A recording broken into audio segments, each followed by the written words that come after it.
नमस्कार महाराष्ट्रातील तमाम रणरागिणींनो, तुम्हा सर्वांचे पुन्हा एकदा आपल्या द एके अकॅडमीच्या ऑनलाईन प्लॅटफॉर्मवरती मी एजी पाटील हृदयाच्या तळापासून स्वागत करतोय। तर भगिनींनो, तुम्हा सर्वांच्या मनात एक शंका आहे, ती म्हणजे मास्तर 5 मे 2026 रोजी जो एमपीएससी ने एक नवीन जीआर काढला, त्या जीआर नुसार गट क चे भरपूर पदे हे एमपीएससी कडे वर्ग झालेले आहे। मग आमची जी अंगणवाडी प्रवेशिका मुख्य सेविका आपण म्हणतो, हे जे ग्रामीण नागरी भागाचं जे पद आहे, हे पद नेमकं एमपीएससी मार्फत भरलं जाणार आहे की सीडीपीओ मार्फत भरलं जाणार आहे की हे टीसीएस आयपीपीएस मार्फत भरलं जाणार आहे, यावरती आमच्यासाठी एक व्हिडिओ बनवा। भरपूर भगिनींनी कमेंट केली, कुणी कॉल करून मेसेज करून तिथे मागणी केली होती। तर तुम्हा सर्वांच्या शब्दाला मान देऊन आपण पुन्हा एक नवीन व्हिडिओ इथे घेऊन येत आहे। तर त्याआधी सर्वांनी आपल्या लेक्चरला लाईक करायचे आहे।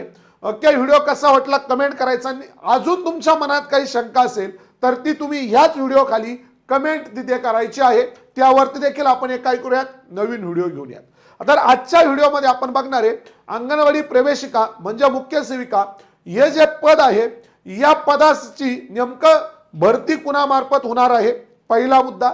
दुसरा, मग ही भरती जर यांच्या मार्फत झाली तर सिलेबस काय असेल, त्याचा तो भरतीचा स्वरूप काय असणार आहे, त्याच्यामध्ये वयोमर्यादा काय असणार आहे, अनुभवाची जी पात्रता एक्सपिरियन्स आपण म्हणतो ते कुणासाठी लागणार आहे, या सर्व गोष्टी तुमच्या आज इथे कव्हर होणार आहे।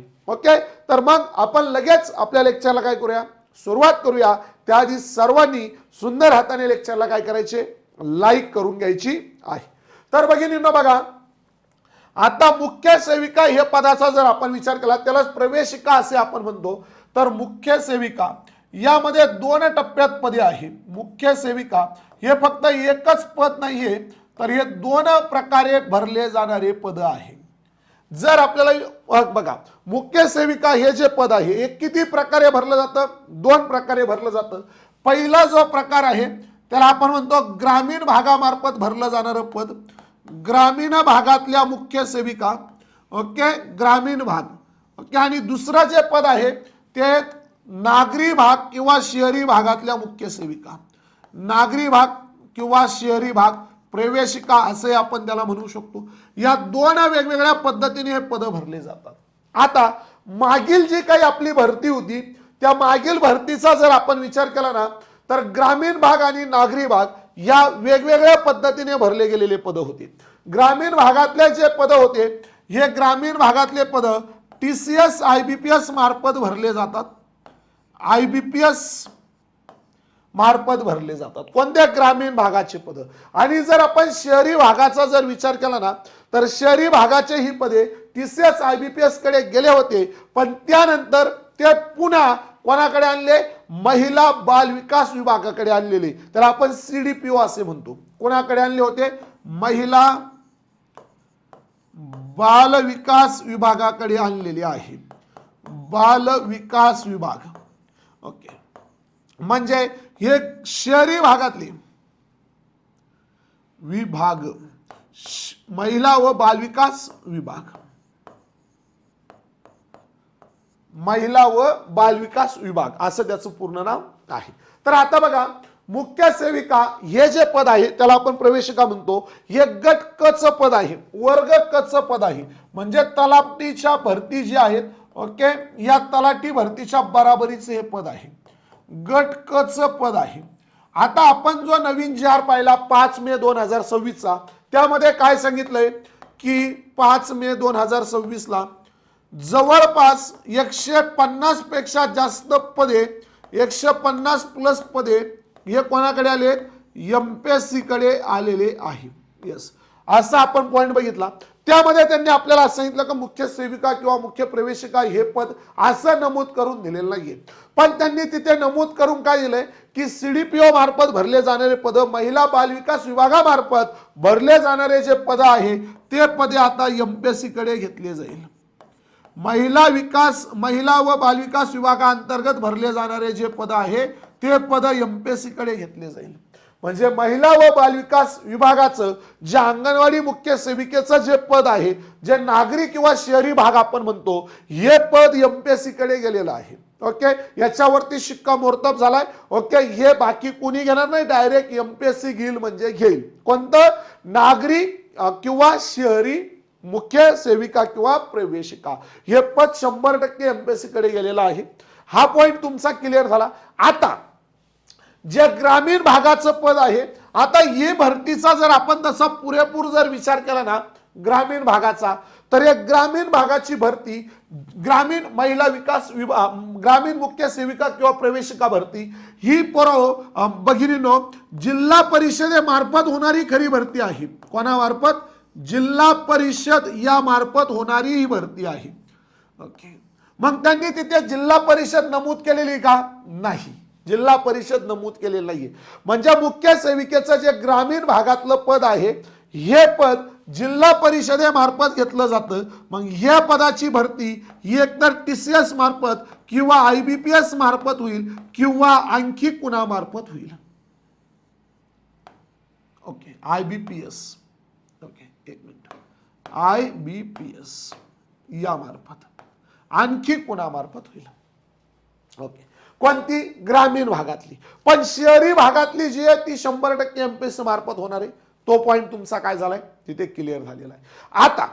आता आपण जर शहरी भागाचा जर विचार केला ना, तर शहरी भागाची जी मुख्य सेविका नावाचं जे पद होतं, ओके, या पदाचा जर विचार केला तर ह्या जागांमध्ये 2 प्रकार होते. म्हणजे मुख्य सेविका आणि आपण म्हणतो ग्रामीण भाग असू द्या किंवा शहरी भाग असू द्या, यामध्ये ज्या जागा भरल्या जातात या परत 2 प्रकारे भरल्या जातात. 2 प्रकारे भरल्या जातात. इथल्या जागा किती प्रकारे भरल्या जातात? 2 प्रकारे इथल्या जागा भरल्या जातात. एक विभागीय आणि एक सरळ सेवा. ओके, विभागीय अंतर्गत म्हणजेच काय? डिपार्टमेंट अंतर्गत आणि एक सरळ सेवा अंतर्गत. विभागीय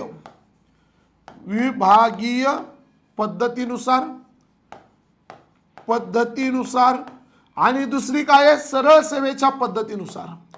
सरळ सेवा पद्धत, या 2 पद्धतीनुसार या जागा भरल्या जातात. म्हणजे काय लक्षात घ्या, विभागीय पद्धत म्हणजे काय? एखादी सेविका असेल जिने 15वी पास आहे आणि 10 वर्ष अंगणवाडीमध्ये कार्य केलेले आहे, 10 वर्षाचा जिला अनुभव आहे, 10 वर्षाचा अनुभव आहे, अशी महिला या विभागीय पद्धतीनुसार अर्ज करू शकते. ज्या महिलेकडे 10 वर्षाचा अनुभव आहे, मग ते अंगणवाडी सेविका असू द्या किंवा मदतनीस असू द्या. ओके, एक मदतनीस नावाचं पद आहे बघा. ओके, ते असलं तरी चालेल, सेविका किंवा मदतनीस. ओके, कोणतंही पद असू द्या दोघांपैकी. ओके, तुमच्याकडे काय असणं गरजेचं आहे? 15वी पास असणं गरजेचं आहे आणि 10 वर्षाचा अनुभव असणं गरजेचं आहे. आता अंगणवाडी सेविका मुख्य सेविकाची जी आपली ऍड येणार आहे, यामध्ये किती रिक्त पद आहे? 8800 प्लस रिक्त पदे आहे. मग यांची विभागणी कशी होणार की ह्या ज्या विभागीय पद्धतीनुसार भरती, म्हणजे विभागीय पद्धतीनुसार ज्या जागा असणार त्या याच्यातल्या 50% जागा असणार. ओके, म्हणजे 4400. ओके, असे यांचं विभाजन होणार. सरळ सेवेमार्फत, सरळ सेवेची पद्धत म्हणजे काय की इथे तुम्हाला कोणताही अनुभव नसला तरी चालेल, परंतु तुम्हाला इथे 15वी पास असणं गरजेचं आहे. 15वी पास असणे गरजेचं आहे. एखादी आपली भगिनी ओके सेविका म्हणून अंगणवाडीत कार्य करते, सेविका म्हणून कार्य करत असताना तिच्याकडे 4 वर्षाचा, 5 वर्षाचा, 8 वर्षाचा अनुभव आहे. किती? 8 वर्षाचा जरी अनुभव असला तरी तुम्हाला या सरळ सेवा पद्धतीनुसारच काय करता येणार आहे? भरती होता येणार आहे. तुम्हाला जर इकडे विभागीय पद्धतीनुसार जर भरती व्हायचं असेल तर तुम्हाला 10 वर्षाचा अनुभव असणं गरजेचं आहे. मग तो एमपीएससी पॅटर्न असू द्या किंवा जिल्हा परिषद पॅटर्न असू द्या. ओके, कोणताही पॅटर्न असला तरी तुम्हाला ह्या मर्यादा लागू आहे, ही गोष्ट लक्षात इथे ठेवायची. म्हणजे इथं महाराष्ट्रातल्या, आता सरळ सेवा पद्धत म्हटलं तर महाराष्ट्रातल्या सर्व तमाम भगिनी ज्या आहेत त्या इथे अर्ज करू शकतात. ओके, त्यात काही शंकाच राहिलेली नाहीये. पण जे विभागीय पद्धत आहे इथं 100% तुम्हाला 10 वर्षाचा अनुभव असणं गरजेचं आहे, पण त्याचबरोबर तुम्हाला 12वी पास नाही तर 15वी पास असणं गरजेचं आहे. हा पॉइंट तिथे लक्षात तुम्हाला ठेवणं काळाची गरज आहे. आता जर आपण इकडे बघितलं ग्रामीण आणि नागरी भागाचं, तर ग्रामीण भागाची जी परीक्षा होते, ओके, तो ग्रामीण भागाच्या परीक्षेचा जो पॅटर्न असतो त्या पॅटर्न मध्ये आपल्याला काय सांगितलंय की तुम्हाला कशा पद्धतीने तिथं पेपरचं स्वरूप असेल. तर ग्रामीण भागाच्या मुख्य सेविकेमध्ये तुम्हाला इथे असणारे मराठी व्याकरण हा विषय असणार आहे. मराठी व्याकरण हा विषय असणार आहे. इथे तुम्हाला इंग्रजी व्याकरण हा विषय असणार आहे. कोणाला ग्रामीण भागासाठी म्हणतोय. त्यानंतरला तुम्हाला मराठी, इंग्रजी, यानंतर बौद्धिक चाचणी म्हणजेच गणित बुद्धिमत्ता, बौद्धिक चाचणी, बुद्धिमत्तेचे जास्तच प्रश्न असतात, गणिताचे कमी असतात. त्यानंतरला तुम्हाला जीके जीएस या गोष्टी असतात. कुठं जेव्हा तुम्ही ग्रामीण भागासाठी अर्ज करतात, ओके, हा पॅटर्न यांचा फिक्स आहे, इथं नो चेंजेस. ओके, आता हे जे तुम्हाला मी एक्सपिरियन्स आता सांगितलेला आहे, अनुभव जो म्हटला आपण काय 10 वर्षाचा अनुभव आणि इकडे सरळ सोपा पद्धत, हे एमपीएससी साठी हा पॅटर्न आहे. जेव्हा यांची आडील जिल्हा परिषद ही आपली वेळोवेळी बदल करत असते, मग ती 10 वर्षाऐवजी 5 वर्ष अनुभव टाकू शकते. ते वेळोवेळी बदल करतात. ओके, तर तेही लक्षात. आता तात्पुरती ती त्या पद्धतीने सेम आहे, एवढं लक्षात ठेवायचं.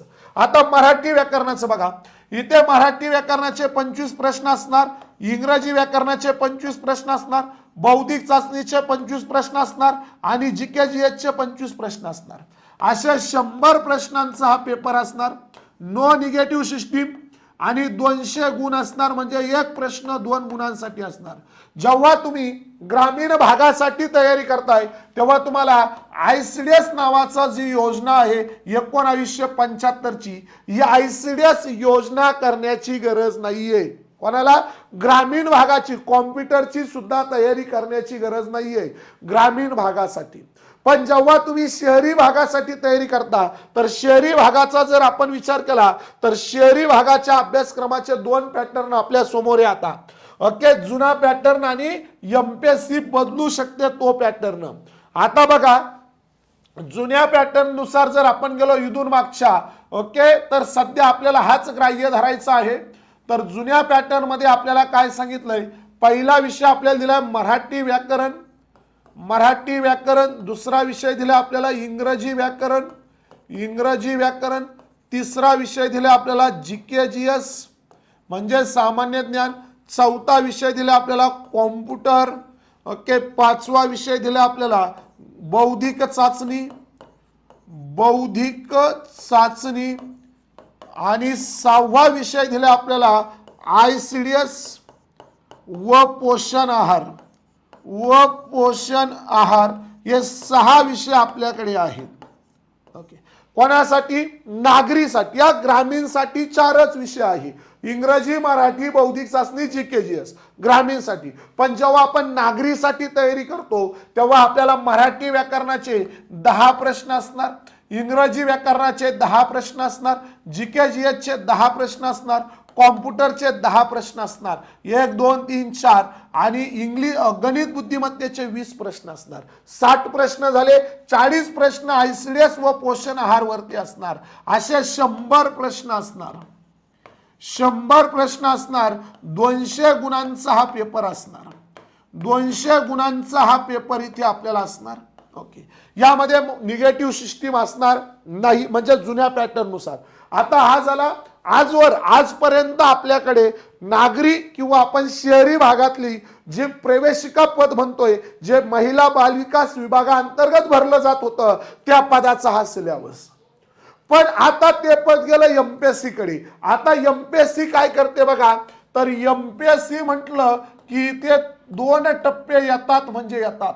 पहिला टप्पा म्हणजे पूर्व परीक्षा आणि दुसरा टप्पा म्हणजे मुख्य परीक्षा. मुख्य परीक्षा, पूर्व परीक्षा आणि मुख्य परीक्षा. ओके, हा झाला एमपीएससी चे टप्पे. आता एमपीएससी गट क चे सुद्धा पूर्व मुख्य घेऊ शकते का? 100%. मग एमपीएससी गट क चे, गट क चं जे पद असणार आहे, याच्यात इथून मागच्या बघा एमपीएससी गट अ म्हणजे राज्यसेवा गट ब, संयुक्त गट ब आणि संयुक्त गट क असे 3 टप्पे आहेत, 3 पदे आहेत वेगवेगळी, बरोबर. मग एमपीएससी गट क चे जे पद आहेत त्यामध्ये पूर्व परीक्षा 100 मार्काची, मुख्य परीक्षा 400 मार्काची आहे गट क ची. मग आता आपलं जे प्रवेशिका नावाचं जे पद आहे ते गट क चंच पद आहे ना.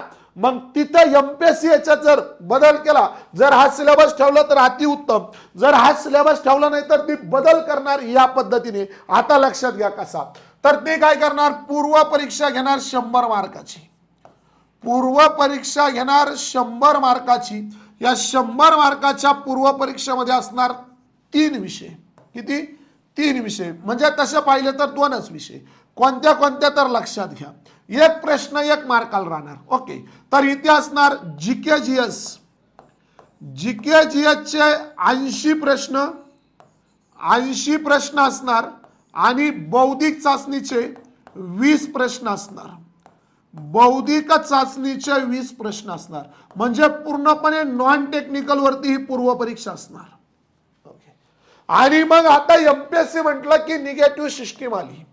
ओके, एक प्रश्न चुकला की 0.25 गुण वजा होतात, गुण वजा होतात. हा एमपीएससीचा पॅटर्न आहे गटकचा. ओके, मग आता 80 प्रश्न जीकेचे जर आपल्याला अंगणवाडीमध्ये भरती व्हायचं असेल नागरी शहरी भागातून तर आपल्याला जीकेजीएस वरती आपली कमांड निर्माण करणं गरजेचं आहे. त्याचबरोबर आपल्याला बौद्धिक चाचणीचे 20 प्रश्न आहेत, त्यामध्ये 15 प्रश्न बुद्धिमत्तेचे, 5 प्रश्न गणिताचे असतात त्यांच्या पॅटर्ननुसार. मग या 100 प्रश्नांची आपली परीक्षा झाल्यानंतर आपला त्याचा निकाल लागणार, त्याचं मेरिट लागणार आणि त्यानंतर आपली मुख्य परीक्षा होणार. मग या मुख्य परीक्षेचा जर आपण विचार केला तर या मुख्य परीक्षामध्ये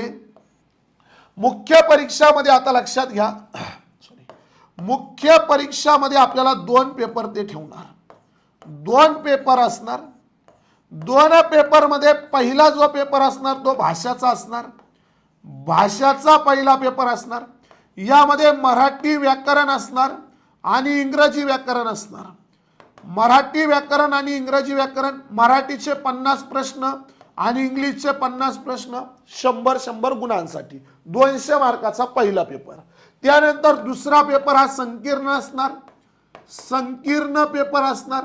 या संकीर्ण पेपर मध्ये 50% म्हणजे 50 प्रश्न आयसीडीएस व पोषण आहार वरती असणार. पोषण आहार यावरती असणार आणि 50 प्रश्न हे नॉन टेक्निकल वरती असणार. नॉन टेक्निकल म्हणजेच काय, इतिहास भूगोल आपलं सामान्य जीकेजीएस, गणित बुद्धिमत्ता, चालू घडामोडीवरती. या पद्धतीने हा 200 मार्काचा पेपर, 50 प्रश्न म्हणजे टोटल 100 प्रश्न. इथं 100 प्रश्न 200 मार्काचा पेपर, 400 मार्काची मुख्य परीक्षा होणार आणि त्या 400 मार्काच्या मुख्य परीक्षेचं तुमचं फायनल मेरिट ते तिथे लावणार. ओके, हे 2 टप्पे एमपीएससीचे असणार. मग आतापासूनच आपल्याला या पॅटर्न नुसार जरी तुम्ही तयारी केली तरी काही हरकत नाहीये ना. ओके, सिलेबस तोच आहे. मराठी व्याकरण आहे, इंग्रजी व्याकरण आहे, जीकेजीएस आहे, कॉम्प्युटर आहे, बौद्धिक चाचणी, आयसीडीएस आहे. हे कॉम्प्युटर हे इकडे जीकेजीएस मध्ये टाकणार 10 प्रश्न. ओके, मग तुम्ही कॉम्प्युटरचा इथं काय अभ्यास केला आणि इथं काय अभ्यास केला, वायाच जात नाही ना, बरोबर की नाही. ओके, इकडे जीकेचे आतापासून, आता जर तुम्ही तयारी लागलाय तर आतापासून काय करायचं, आपलं नियोजन तयार करायचंय. जीकेजीएसचे 80 प्रश्न आहे ना, याच्यासाठी 4-5 तास द्या. ओके, आणि त्याचबरोबर तुम्हाला मुख्य परीक्षेत सुद्धा तयारी करायची आहे. ओके, पूर्व बरोबर तुम्ही मुख्य परीक्षेत सुद्धा तयारी करणार आहे. मराठी आणि इंग्रजी दररोज 1-1 तास द्यायचा. आणि सर्वात महत्वाचं आहे, ज्याच्याकडे भरपूर भगिनी काय करणार आहे, दुर्लक्ष करणार आहे, ते म्हणजे आयसीडीएस व पोषण. यस तुमचा निकाल ठरवणार आहे. आयसीडीएस आणि पोषण, या आयसीडीएस व पोषण या संदर्भात आपण दररोज दुपारी 3 ते 4 आपल्या युट्यूब चॅनलवरती स्पेशल तांत्रिक प्रश्न घेत असतो. मग या आयसीडीएस पोषण इकडे जर आलं तर 80 मार्क देऊन जाणार आहे आणि या पॅटर्न नुसार जर आलं तर 100 मार्क देऊन जाणार आहे. काय फरक पडला? अजिबात नाही. ओके, त्यामुळे फरक असा काही नाही, सिलेबस तोच असणार आहे, फक्त प्रश्न विचारण्याची पातळी मागे पुढे असणार आहे दोघांची, बाकी काही नाही. ओके, तुम्ही या पद्धतीने जरी अभ्यास केला तरी तुमचा अभ्यास वाया जाणार नाही आणि या पद्धतीने जरी अभ्यास केला तरी तुमचा अभ्यास वाया जाणार नाही. ओके, तर आता सगळ्यात महत्त्वाचं म्हणजे भगिनींनो, तुम्ही जर अंगणवाडी सेविका, मुख्य सेविका, सुपरवायझर आणि प्रवेशिका म्हणजे मुख्य सेविका आणि प्रवेशिका, सुपरवायझर, सेविका या पदांसाठी जर तयारी करत असाल तर तुमच्यासाठी एक कॉम्बो बॅच आपण सुरू केलेली आहे. म्हणजे ही एक्झाम जर एमपीएससी ने घेतली तर पूर्व आणि मुख्य दोन्ही परीक्षांची एकत्रित तयारी होईल. आणि ही एक्झाम जर जुन्या पॅटर्न नुसार झाली तर त्या जुन्या पॅटर्नची सुद्धा तयारी ह्याच बॅच मध्ये होणार. अशी एक नवीन खतरनाक बॅच आपण सुरू केलेली. यामध्ये मराठी व्याकरण आहे, इंग्रजी व्याकरण आहे, सामान्य ज्ञान आहे, जीके जीएस, बौद्धिक चाचणी आहे, कॉम्प्युटर आहे, पर्यावरण अभ्यास आहे, बाल विकास व शिक्षण शास्त्र आहे, महिला बाल विकास कल्याण आहे, त्यानंतर पोषण व आरोग्य आहे आणि आयसीडीएस आहे. यो संपूर्ण सिलेबस आणि यामध्ये तुम्हाला आपला महाराष्ट्रामध्ये धुमाकूळ घातलेला पाटलाचा ठोकळा नावाचं नॉन टेक्निकलचं पुस्तक आहे. जर तुम्हाला इथे पेपर जरी घेतला एमपीएससीच्या पॅटर्न नुसार तरी त्याचा फायदा होणार आहे आणि इकडे पेपर घेतला तरी त्याचा 100% फायदा होणार आहे. असं आपलं पुस्तक तुमच्यासाठी तुम्हाला ह्या बॅच मध्ये फ्री असणार आहे. म्हणजे 1499 रुपयाच्या बॅच मध्ये तुम्हाला लेक्चर असणार प्लस तांत्रिकचा नोट्स असणार आणि त्याचबरोबर आपलं महाराष्ट्रातलं धुमाकूळ घातलेलं पाटलाचा ठोकळा नावाचं पुस्तक असणार. हे सगळं 1499 रुपयाला असणार आहे. यावरती तुम्हाला सध्या 10% डिस्काउंट सुद्धा आहे आणि 1349 ला ही बॅच आहे. तर ज्या भगिनींना बॅच घ्यायची आताच आपली ऍप डाउनलोड करून तुम्ही बॅच परचेस करू शकतात. त्यानंतरला एक स्पेशल तांत्रिकची बॅच देखील आपण सुरू केलेली. यामध्ये संपूर्ण तांत्रिकचा सिलेबस असणार आहे. 499 रुपयाची फी असणार आहे. म्हणजे जुन्या पॅटर्न नुसार गेलो तर 80 गुण तुमच्या 80 पैकी 80 गुण कव्हर होणार. नवीन पॅटर्न नुसार जर गेले एमपीएससीच्या जर त्यांनी तो पॅटर्न लावला तर 100 पैकी 100 गुण इथे तुमचे कव्हर होणार. अशी तांत्रिकची तुमची बॅच आहे. स्पेशल तांत्रिकची ज्यांनी आपल्या नॉन टेक्निकलची बॅच घेतली आहे त्यांच्यासाठी ही बॅच आहे. 499 रुपये फी आहे. याच्यावरती सुद्धा 50 तुम्हाला 10% डिस्काउंट आहे. तर ज्या भगिनींनी बॅच घ्यायची लिमिटेड ऍडमिशन असणार आहे. आताच आपली द एके अकॅडमीची ॲप डाउनलोड करा. अधिक माहितीसाठी 9370706679 या नंबरवर कॉल मेसेज करा. आपल्या ह्या युट्यूब चॅनल आपण डेमो लेक्चर सुद्धा टाकले तांत्रिकचे. ओके, एकदा ते डेमो लेक्चर बघा आणि मग ओके ते डेमो लेक्चर तुम्हाला समजतं किती. ओके, त्यामध्ये कशा पद्धतीने शिकवलेलं आहे सर्व बारीक बारीक गोष्टींचं निरीक्षण करा आणि मग तुम्ही बॅच घ्या. ओके, अजून काही शंका असेल तर ह्या लेक्चरच्या कमेंट बॉक्स मध्ये नक्कीच सांगायचे. चला भेटूया नवीन लेक्चर मध्ये. तोपर्यंत अभ्यास करा. Thank you so much. Bye bye. Take care.